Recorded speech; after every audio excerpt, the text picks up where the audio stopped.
வணக்கம் யுவஸ்.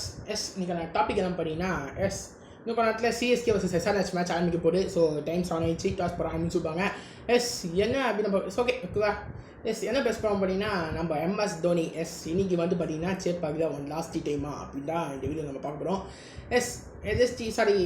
எம்எஸ் தோனிக்கு இந்த சேப்பாக்கில் கடைசி மேட்சா அப்படின்னு கேட்டிங்கன்னா ஆல்மோஸ்ட் அப்படி தான் நான் சொல்லுவேன். என்னை பொறுத்த வரைக்கும் எனக்கு தெரிஞ்சு ஏஜ் ரொம்ப ஆயிடுச்சு. எம்எஸ் தோனிக்கு 45 years.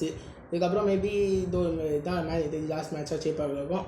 ரொம்ப கஷ்டமான இருக்குது மக்களே. டெஃபினெட்லி நல்ல ஒரு legacy match man MS Dhoni. அந்த மாதிரி ஒரு பிளேயர் கிடைக்கிறது ரொம்ப கஷ்டம் தான். போராடுறப்போ ரொம்ப கஷ்டமாக தான் இருக்குது. கண்டிப்பாக அவங்க சேப்பாக நல்ல ஃபேவலாக வின்னிங் ட்ராக் கூட முடிச்சாங்கன்னா சூப்பராக இருக்கும். பட் பார்ப்போம் என்ன நடக்க போகுதுன்னு. இன்னும் டாஸ் போடல ஆரம்பிச்சுப்பாங்க டாஸு. ஓகேவா.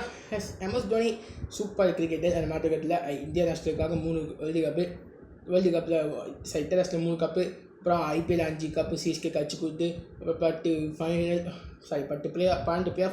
வரைக்கும் கூப்பிட்டு வந்து சத்துற ஒரு இவன் தான் எம்எஸ் தோனி.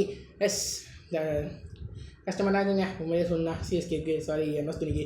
கண்டிப்பாக அதாவது இருக்க போகிற மேட்சஸ்ஸு இப்போ இன்னும் 2 மேட்ச் இருக்குது. சிஎஸ்கேக்கு ரொம்ப இம்பார்ட்டன்ட் மேட்ச்சு. ஜெயிச்சு குவாலிஃபை ஆகணும்னா இப்போ ஒரே குறிக்கோள் இருக்காங்க. ரொம்ப முக்கியமான மேட்ச்சு. ஏன்னா ஒரு மேட்ச் விட்டாலே ரொம்ப கஷ்டமாயிடும். ஸோ 2 மேட்ச் இப்போது சிஎஸ்கே ஜெயிச்சாகணும். பஞ்சாப் வந்து பார்த்தீங்கன்னா எலிமினேட் ஆகிட்டாங்க, அவங்க விட்டுருங்க. பட் ஆர்ஆருக்கும் சிஎஸ்கேக்கு தான் இங்கே ஒரு பெரிய இதுவாக இருக்குது. ஸோ யாரும் தெரியல. பட் சிஎஸ்கே பொறுத்தவரைக்கும் வேறு மேட்ச் ரொம்ப முக்கியம். ஜெயிச்சு ஆகணும் கட்டாயத்தில் இருக்காங்க அப்படிதான் சொன்னோம். ஸோ இந்த கட்டாயத்தில் எம்எஸ் தோனி வரான்னா சூப்பராக இருக்கும் அப்படிதான் சொன்னோம். இன்கேஸ் சிஎஸ்கே ஃபஸ்ட் பேட்டிங் ஆடுறாங்கன்னா 11ல் எம்எஸ் தோனி விளையாடுவார். இம்பேக்ட் பிளேயர்னா எம்எஸ் தோனி செகண்ட் பேட்டிங்னா இம்பேக்ட் பிளேயர் எம்எஸ் தோனி வந்துவார். அது மாற்ற கருத்து கிடையாது. விக்கி கீப்பிங் கொஞ்சம் சான்சஸ் கம்மி தான். என்ன இருக்க போகுது அதே மாதிரி விக்கி கீப்பிங் தோனி பண்ணலாம். என்ன இருக்க போகணுன்னு தெரியல. வெயிட் பண்ணால் பார்க்கணும்.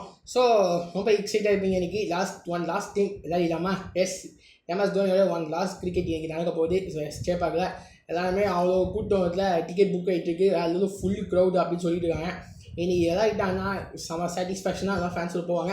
ஆமாம், நீங்கள் என்ன எக்ஸ்பெக்ட் பண்ண ஒரு 20 ரஸ்டான்னு வந்து ஒரு 2 6 விட்டானா சும்மா சேப்பாக செம்மையாக இருக்கும். நானே சொல்லுவேன் இந்த சீசன் போடும் 8 எனக்கு தெரிஞ்சு இந்த சீசன் போடுவேன் 8 அதுக்கப்புறம் ரொம்ப புஷ் பண்ணி ஆட வைப்பாங்க. நான் ஒப்பீனியன் இன்னும் ஒரு வருஷம் இருக்குது. அப்புறம் அடுத்த மெக்கா ஆக்சுவலி இருக்குது தான். பட் சீசனோட நான் முடிச்சிக்கலாம் அப்படி தான் சொல்லுவேன் நான்.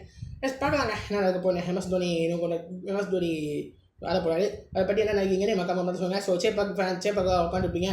எக்ஸைட்டாக இருப்பீங்க. வேறு லெவலு டிவியில் சம்பவம் இருக்குது. பார்க்கலாம் என்ன நடக்க போனேன். சிஎஸ்கே வேலை நாங்கள் பார்ப்போம். இதை பிடிச்சா நன்றி. Take care. Good night and safe.